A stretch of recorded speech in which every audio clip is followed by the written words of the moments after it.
What was the first time you felt like a photographer? When I got paid for it. When you got paid for it. All right. So what was that? What was your first paid gig? My first paid gig was one of my guys I went to school with. I've been knowing him for a long time. Mm-hmm. And he saw me doing it, and he was like, "Hey man, me and my family, we're gonna do some pictures, man." Mm-hmm. And I really appreciate that. That's my people. You know what I'm saying? That was my first paid gig when I first started out. And I didn't think nobody was gonna support me or none of that. He showed me love for real. Yeah. And he know who he is. You know who you is. So my first, well, I'm gonna tell you this story first. So I took a class at Suno, and Dr. Butler was my photography teacher at Suno. And I feel like he came to me one day and he was like, "Shawn, what's the difference between an amateur and a professional?" And I was like, shoot, I'm like 18. I have no clue, you know. He said, "Man, one get paid, one don't. Go print you some cards, bro. Damn. And you can make you some money," you know. And then so my first paid gig was my family. So my cousin was like, "Shawn," my cousin Keisha, you Keisha. She was like, "Let's set up some packages and bring the family over." I had like a little Kodak digital camera, bro. Like I got from Office Depot. Like it was like Kodak 3200 or something like that. And I set it up on a tripod in front of the house, my grandmother's house. And we took a big group picture and we took each individual family. And I set the packages up, man. I feel like my family, I made like $1,000 that day. Yeah. Like that was my first paid photography gig, bro. Damn. You know, so the first time I was hooked, I made $1,000, you know, and I'm like 18, 19 years old, you know, so that was my first paid gig. Damn. What was your day job before you started photography? I work in IT, man. So do you still do IT? So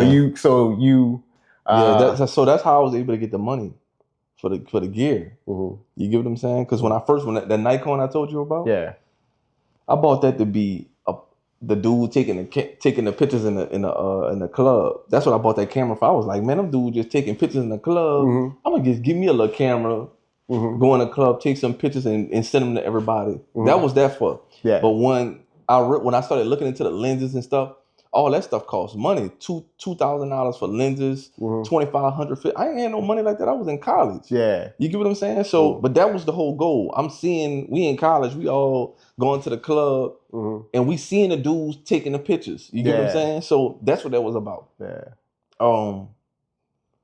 So I bought, what was the question? So, what career are you in? So we're talking about IT. So when I started making a little money after college and stuff, I just bought I bought the camera. Like I bought the 50 millimeter to the Nikon. Okay.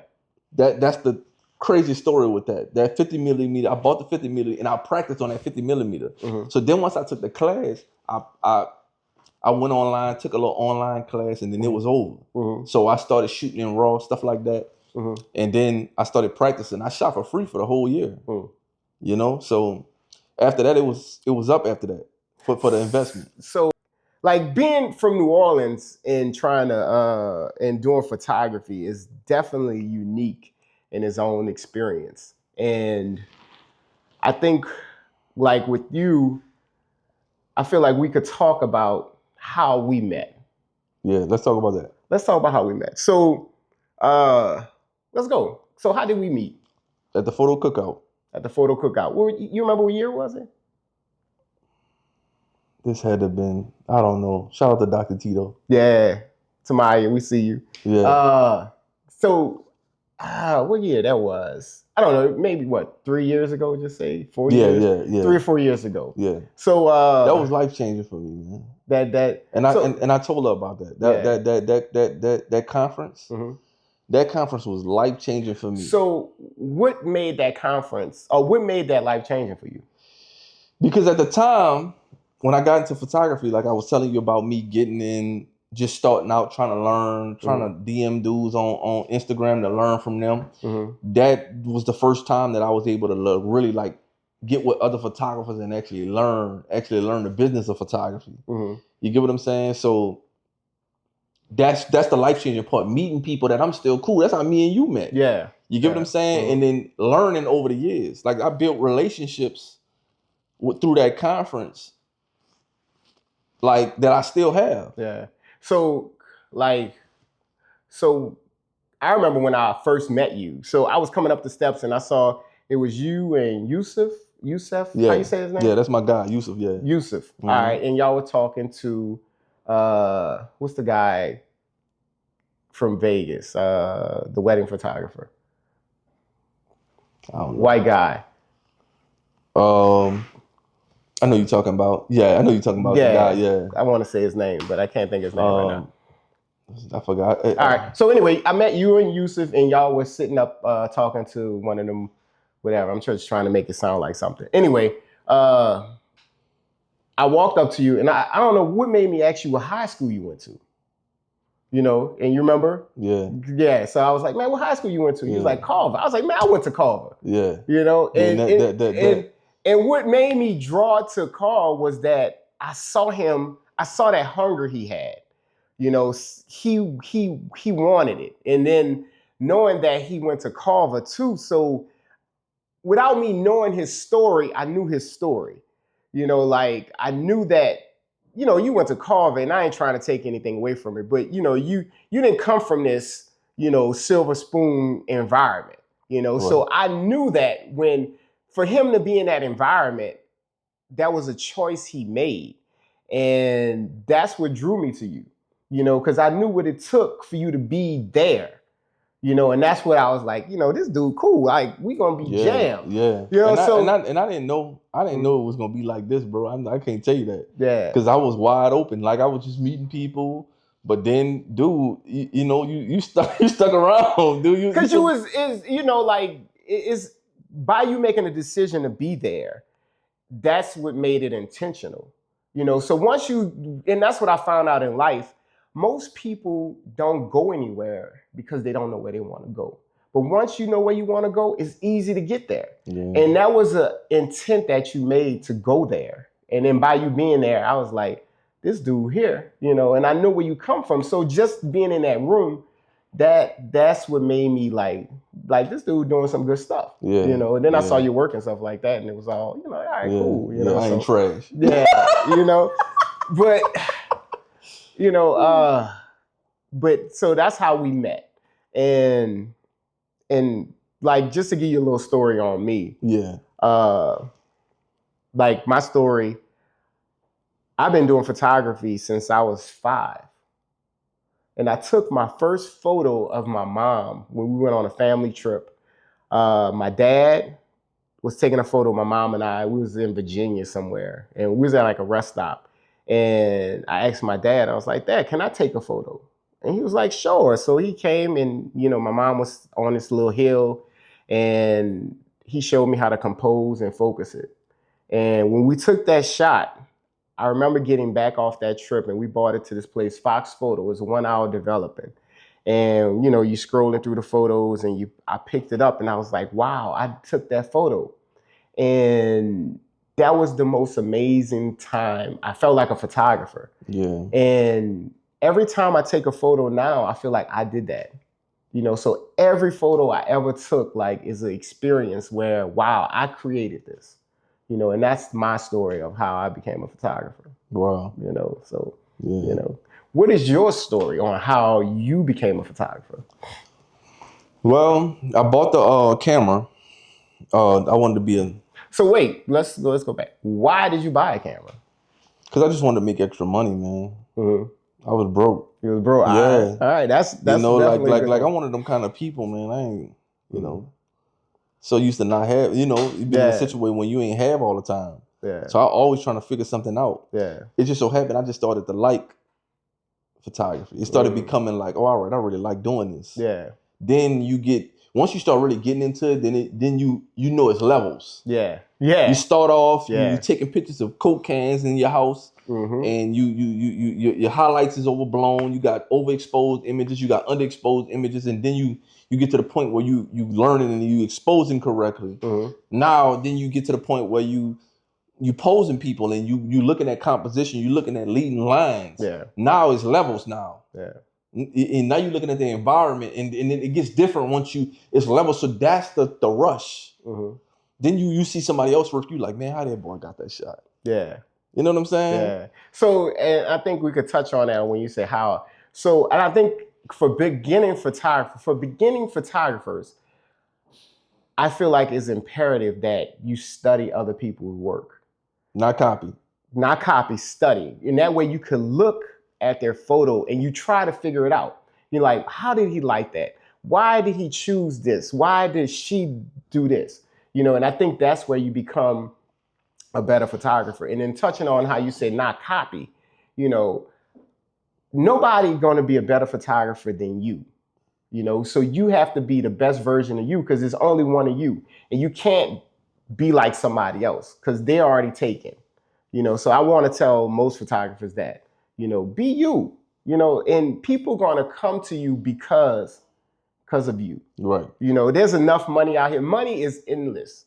So you don't have to worry about trying to, you know, nickel and dime, taking somebody else's client, because that's not your client. If you could take them, that wasn't your client. Right. You know, so. Yeah. All right, so let's take it here.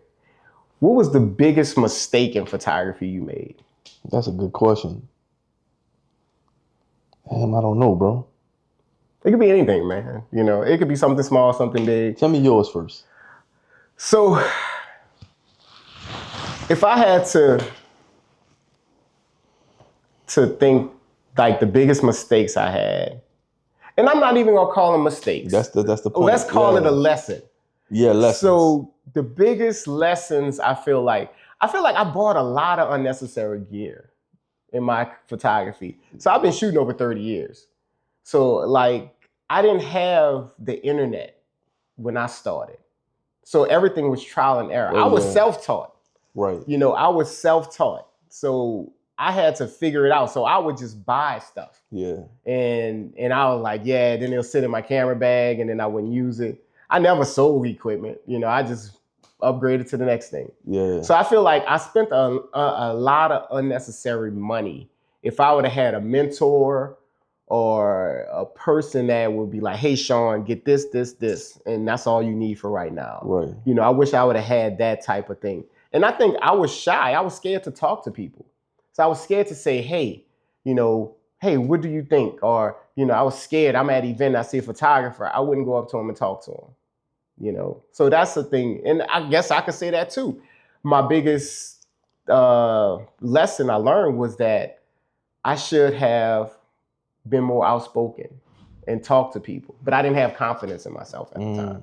So yeah. What was your biggest mistake or lesson? What was your biggest lesson that you learned in photography?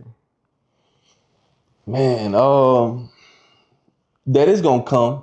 You know, I wanted to be great now. I wanted to be the best now. Like it's like you press a button and it don't work like that. You got to get them reps in. You got to get the reps in. And yeah, you learn it over the years. Like, all right, and you got to shoot. You can't do it part-time. I'm doing it part-time. Remember, I got a job all that. I'm doing it part-time. So I'm learning as I'm shooting clients. Yeah. They ain't know, but you know what I'm saying? Yeah. Like I'm learning as I go. But it's still nice though. But I know it's not in my head. I got the idea. I got what I wanted to be already. Yeah. Like I got how I want my image to look, and I knew my images didn't look that way. Yeah. So I'm trying to get great now. Yeah. You get what I'm saying? I wish I would have got a mentor from the beginning. That's the big. I think that there you go right there. I should have got a mentor early. Yeah. And that's what I should have got a mentor. I would have been way better than what I am. Yeah. But me learning as I go, getting into these conferences, paying for all kind of tutorials online. I tried to do whatever I could, but I did. I reached out. I reached out to a guy who I looked up to. So let's transition into that. Okay. When I reached out to the guy that I looked up to when I started, he gave me some pointers, but he didn't give me that mentorship. Yeah. And I would have paid him. Yeah.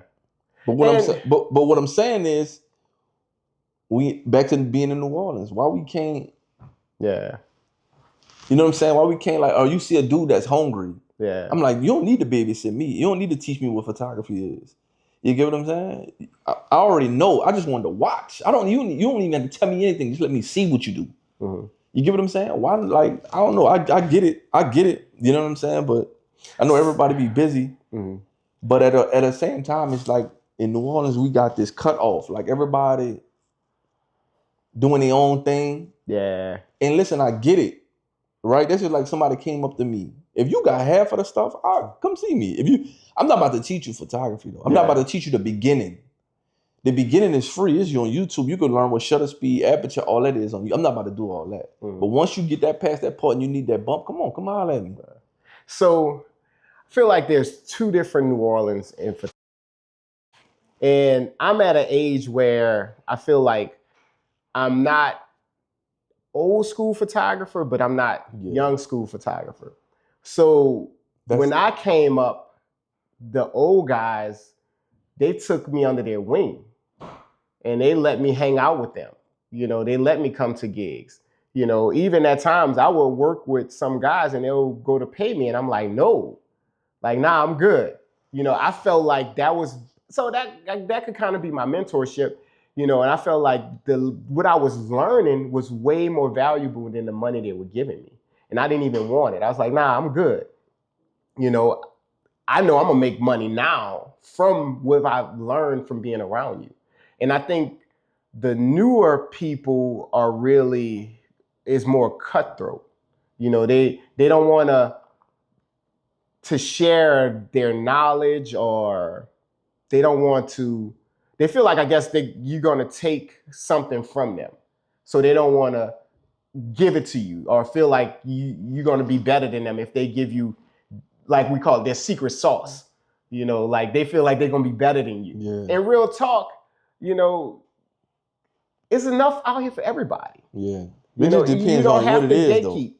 I know when I'm out doing events and things like that, and I see the younger guys, I'm dropping gems on them. Yeah. You know, from the way you dress, how to meet with clients, your lighting, how just hey, try this out. Hey, drop your shutter speed a little bit. Watch how this come out. You know, and I feel like, because photography, I'm not gonna do this forever.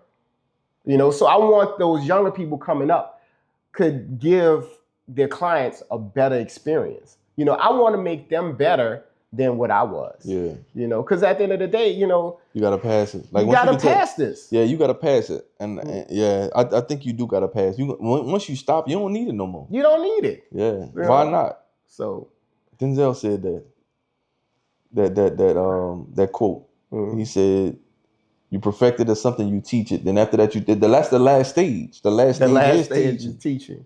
Right. Yeah. And I feel like that's where I'm at right now. You know, I feel like I'm dropping so much gems on everybody. Yeah, they gotta want to listen though, man. Yeah, but it's because I could tell you, how the whole blueprint. Yeah, you gotta go. You still gonna have to, like I told you, it takes time to get here. Yeah, you get what I'm saying? And we ain't even on the video tip yet. No, that's a whole nother language. Yeah, that's gonna be another podcast. Yeah, you know, but you gotta get the reps in. Yeah, at the end of the day, you have to put the reps in.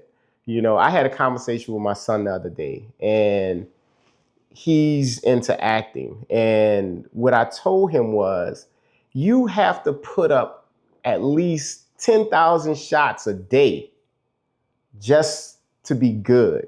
You know, if you put up 10,000 and another person only put up 100, who's going to be better? Right. So get your camera and you got to shoot. You know, I was telling you the other day, you know, me and my partner used to be out at 2, 3 in the morning. Yeah. Rolling in the streets, shooting. You know, and that's when photography, you know, was cool, man. It's still cool now. I really enjoy it because I feel like this phase that I'm in right now, you know, is enjoyable, man. Right. Like I'm like having an amazing time. But all right, why did we start this? Why did we start this podcast? So we started this podcast because I just feel like in New Orleans, we nobody shares no information no more. There's nobody talking out here. Yeah. You get what I'm saying? Yeah. We all just sitting behind our lenses and nobody saying nothing, nobody passing nobody telling you how hard it is to make it in New Orleans. It's hard. See, you've been shooting for what? How many years? Almost at least 30 years. 30 years. All word of mouth, right? All word of mouth. All word of mouth. Me, I don't know how to market. Yeah. I don't know how to sell. So, that's it. Me, I'm just jumping off the porch. I'm 5 years in. I'm just jumping off the porch, and I know how hard it was for me to even get here. If I would have never started doing video, this wouldn't be. It wouldn't be. Yeah. You wouldn't even know who I am. Yeah. You get what I'm saying? Yeah. So you really gotta figure out ways to make it out here, because there's nobody gonna give you nothing out here. So that's why we started this, to give the people to give the photographers of New Orleans the New Orleans experience. And videographers. And videographers. The New Orleans photographers and videographers, you can hear us talk, because nobody in New Orleans is talking about photography and videography. So we talk amongst ourselves, but this is here where you can share this, what problems you having with video, what problems you having with photographers, what problems you having with clients. What problems you having with social media, on figuring out the algorithm. That's, I guess, the big thing. Everybody like, oh man, when do I upload? When do I do this? And that's what this podcast is about. It's about giving the photographers and videographers a place where they could go to hear a good message to help their business. Yeah. I started this workshop. It's called Cultivate in 2023. And I started that because I wanted New Orleans to have a community. I traveled the world taking photos. I've been to conferences. And what I noticed was New Orleans is the only place where we don't have a community for photographers. Like I hung out with some people in Baltimore, their community is tight, California, Florida, Atlanta. Like that's because it's a dog-eat-dog world out here. That's what it is. It's a dog-eat-dog world. And we can sit here and we be positive and things are going to happen for us, but we just calling it what it is. Yeah. You know what I'm saying? And we get it, cliques mess, certain people gel with certain people. That's true. And everybody don't gel together, but at the end of the day, man, yeah. I just want people to take, when you see somebody serious and they legit, I'm gonna give props where props is due. Yeah. You know what I'm saying? And that's what it is. It's a small city. Everybody kind of know who's the who, because we're there's different levels in this city for us photographers also. And I think if we can just have a community where you don't have to really deal with certain people, but it's a place where you could go to get information. That's what I want this to be. I want to inspire people. I want to educate them and even get rejuvenated, because, as a photographer, man, it's tough. Like you do just say, for instance, a wedding or event and you standing up for 8 to 12 hours.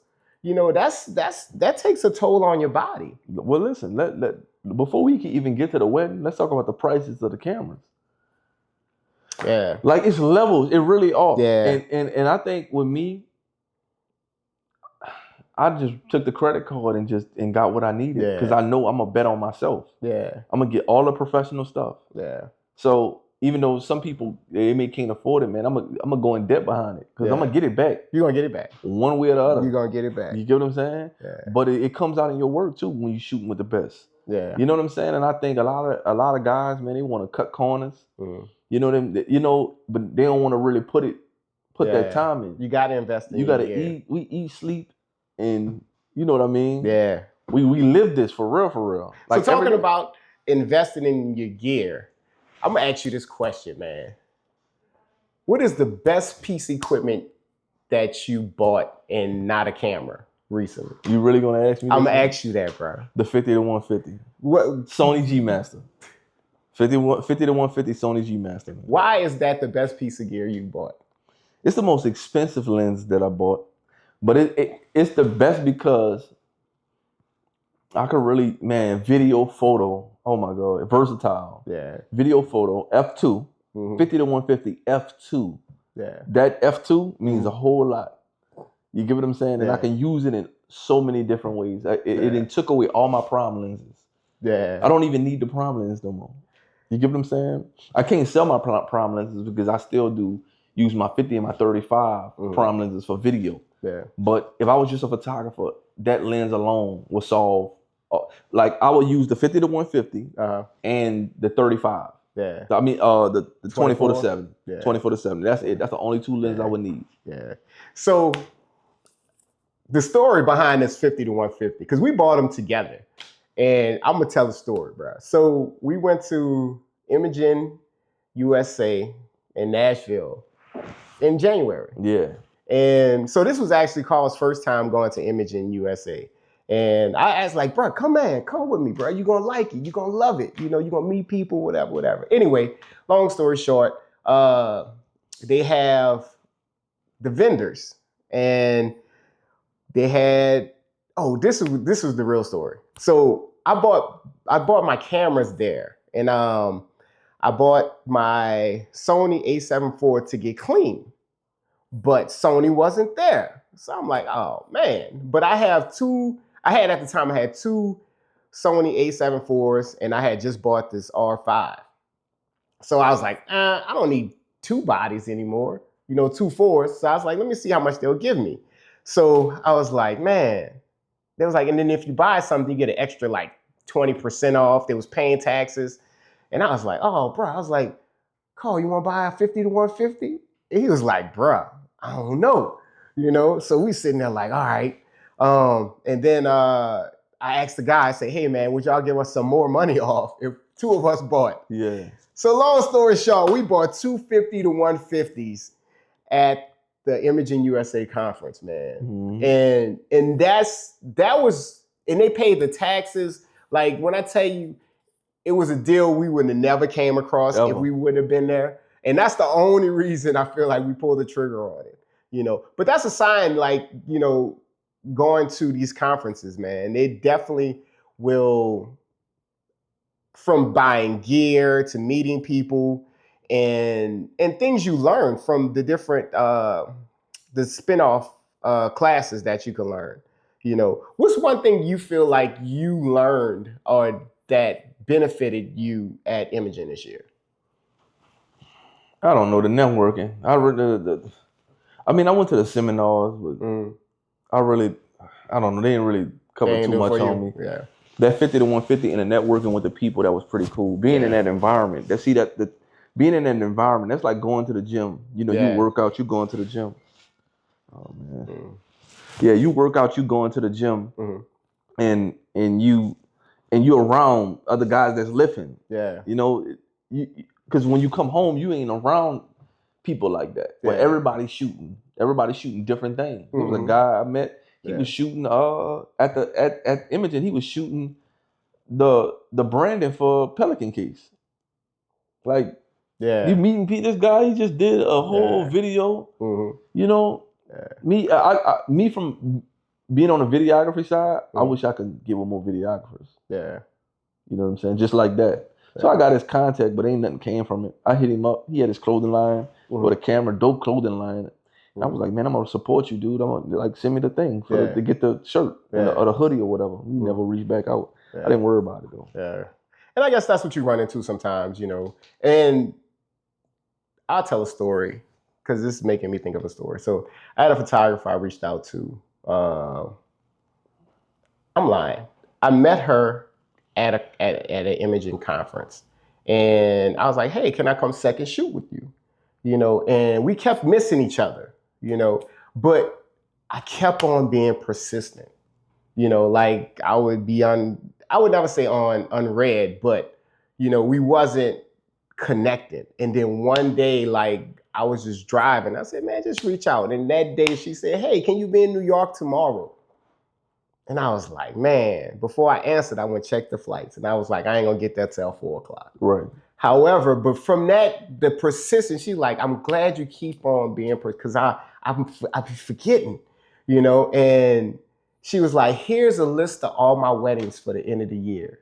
Pick which ones you want to come second shoot at.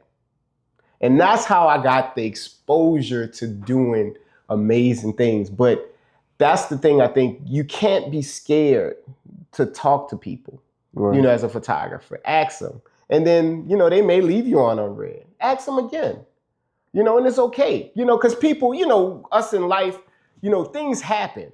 You know, you may not respond to a text message to people who you know, so it's a good thing where you can always just keep on, you know, asking. Yeah. You know, you just never know where that'll go. I got that problem too. Because that's the thing. Like I'm gonna figure it out. Yeah. So if I come to you, I ask you, you don't give it to me. I gotta move on. Yeah. So I'm gonna figure it out eventually though. Yeah. But I'm not gonna keep asking. Yeah. Because I feel like when somebody want to help you, they'll help, man. But people be going through stuff sometimes. But you'll know. And I feel like you know the difference between somebody brushing you off and somebody who just truly like all over the place and don't have time to really, you know, work with you at that time. Yeah. You know. But I take whatever information you give him. Yeah. Even if you like dude, I told you I went to dude and he didn't, you know, I tried to go watch him and stuff, but he gave me other gems and I took that. I said, I'm gonna take what he gave me and call it a day. I'm not gonna even push the issue. Yeah. But I appreciate him even telling me the stuff that he did tell me, because he did share, because that's when I first started. Yeah. Because I asked him what lenses to get and he said a 35 and a 50 prime. Yeah. And that's what I did. And I went to Fujifilm. And I got a 35 and a 50. So I know a part of the story too that that I'm gonna ask you about, and I want you to tell them about.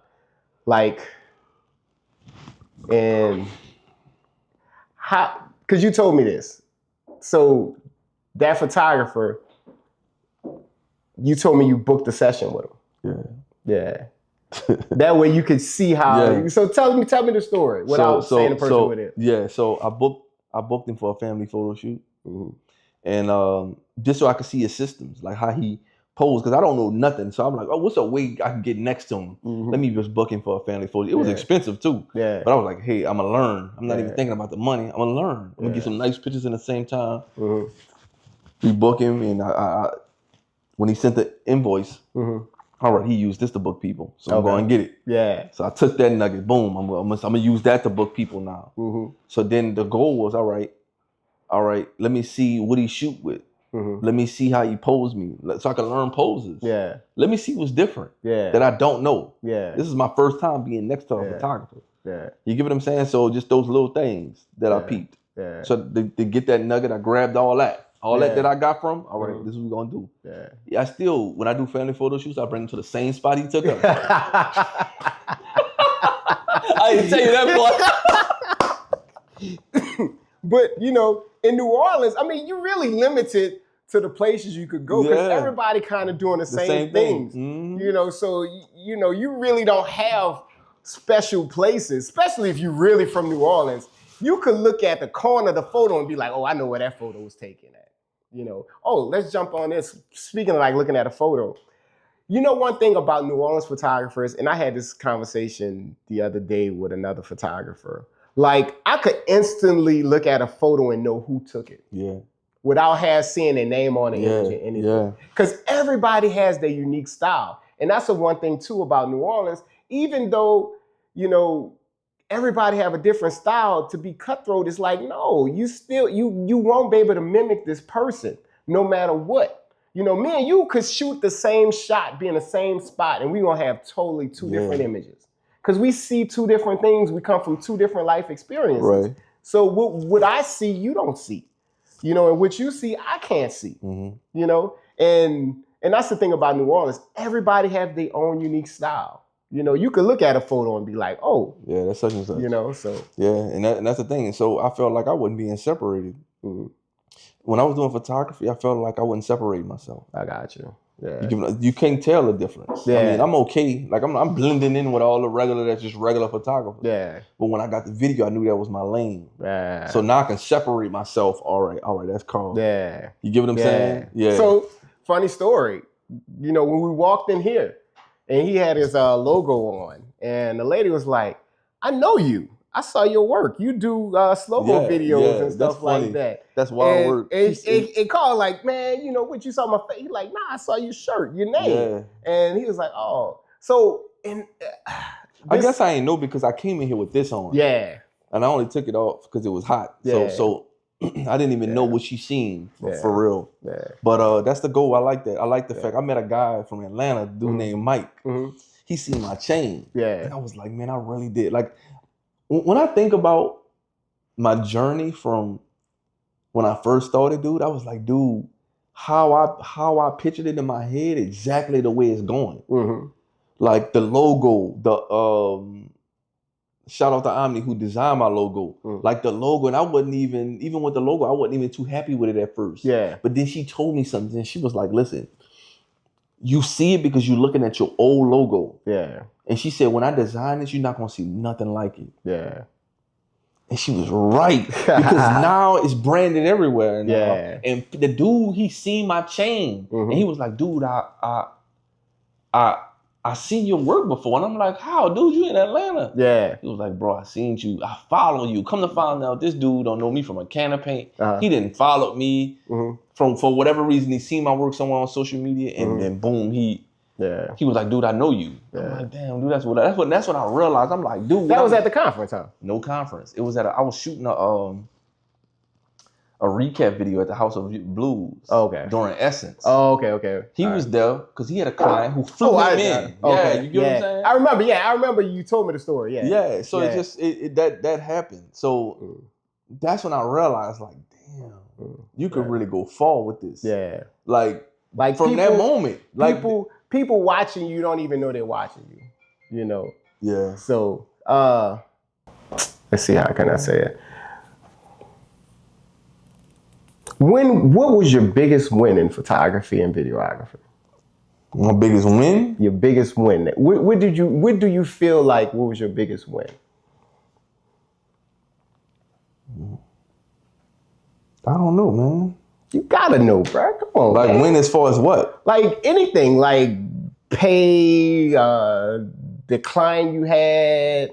Like what was your biggest win in photography? You feel like to this day? Damn, dude, I don't know, bro. I just be shooting. I don't even be counting it. Like that's the thing. Like I just be moving. What was your best gig then? How about that? I think, all right, I got you. I think my best gig was Lauren. I had fun doing that. Okay. Yeah, I think shooting Lauren for the Queen, the Symphony and stuff like that. I think like shooting all her, because it was just so many layers to it. Like the whole rollout. You get what I'm saying? I shot her from her announcing that she was queen, and then all the lifestyle videos with all the different dresses going to the ball. That was like shooting a celebrity. Like I'm shooting all her content. I think she was it felt good. You know what I'm saying? And then our chemistry together, she knew exactly what I wanted to do. It started getting better and better. Yeah. Then she came up with ideas. It wasn't just me just brainstorming everything. She had, look, I want to do this. And then I just shaped it into video. Yeah. That was like, everything was like a win-win. So how long of a process was it? Because that was like a whole Mardi Gras. We saved Mardi Gras, dude. We saved Mardi Gras. Y'all definitely, y'all definitely had people looking forward to with Lauren. You know, yeah. Listen, we saved it. Like that was crazy. Yeah. Like it was. Yeah, that was crazy. Then I'm knocking the video out. The next day, boom, she go to the ball. Boom, I got home. I didn't edit it real quick. Boom, boom, boom. Done in the morning. She posted it the next day. They're like, damn, dude, what my photographer never even sent me my photos yet. Let me see. What was my biggest? What is your biggest win, man? You know what, man? The first time somebody flew me to Cabo. Oh man, to do their wedding. My first destination wedding, and I don't even remember what year it was, but I remember sitting on a beach, bruh, and I was like, wow, somebody just paid me to be here. They believed that much in my work that they actually flew me out here to be here to take their photos. That's it. That's when I knew that was where I wanted to be. And that's, I feel like, and you know what's funny, how you say you could see yourself? I saw myself being that. Like, I was listening to something somebody said. It was like, write down what you want, whatever. And I kid you not, I had wrote that down, and maybe about 2 months later, they called me to come do their wedding in Cabo. And that was like one of the most amazing experiences I ever had. Those were some of the best photos to this day that's timeless, that came out amazing. Cabo, huh? Cabo, bro. When I tell you, it was beautiful. It was beautiful. Dude, yeah. I listen, I'm piggybacking off that. Mm-hmm. I told that boy, I was like, that's when I feel like I didn't made it. Because it's funny how you said that. That's why I said I don't have no wings. Yeah. Because I always said that when somebody fly me somewhere to shoot somewhere, yeah, I must really be nice. Yeah. For you to pass up all your in your city, videographers, photographers in your city to fly me in to shoot you, you must really, really believe in me. That's why I feel like I didn't have any wins. You know what I'm saying? When you, and piggybacking off what you just said, and you said that's your win with the Cabo shot. Yeah. Because I feel like that's the goal. Yeah. That means you really him for real. Yeah. For somebody to like, hey, we need you here. Right. Yeah. You know. That they gonna pay the extra to get you there and pay your fee. You know what? This is the last thing I want to say, and this is making me think of this. You know, New Orleans have a lot of talented Black photographers and videographers. And when I go to certain weddings and see certain wedding videos and stuff like that, I don't know if I'm a wrinkle feathers with this one, but not to see us being a photographer or videographer at another person's wedding that looks like us. I don't like that. I don't like that. Yeah. You know, because we have enough talent in this city where we have, you know, if you want to say how we talk about levels, you know, we got real hard hitters in New Orleans that's, you know, that's there, you know, and I don't like when I see other people at our events. You know, yeah. I don't know how that's going to shape out in this podcast, though. But you know, yeah. Listen, that's it is what it is, man. You know, because that's really who I am. You know, and that's the thing. I think the last few years, I am who I am. You know, and I want people to know who I am. Yeah. And that's who I am. You know. Yeah. I can't be nobody else but me. Yeah, you're right. You know, bro. And you got to say it with your chest. You know, yeah, what's up. But that's one thing I feel, because we got so much talent, you know, and I feel like we should always be represented in our spaces. Yeah, you know, so. You're right. You know, man, listen, I don't be can, but I do feel what you're saying. Yeah, but it's just like I said, I just keep the focus moving to something else. Yeah, you know what I'm saying. I got too much going on up here. To even buy, but I do feel you. Yeah. You know what I'm saying? But I'm gonna just and you know what? I guess that version I am now, because that was like, you know, that when I was feeling like that, and I kind of still do feel like that. I look at photos and be like, man, why they could have had, you know, but I think I'm more focused really on me now, you know, on the value I brings to everybody, right. You know, and so.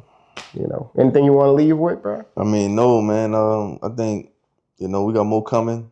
Yeah. You know, this was just a pilot test. You know, we've been saying we was gonna do this. But nah, this is definitely this is special. So like, I had an event. We actually had an event today, and that canceled. Really? You remember we were supposed to shoot? We were supposed to do something, right? So it canceled. So today is my birthday.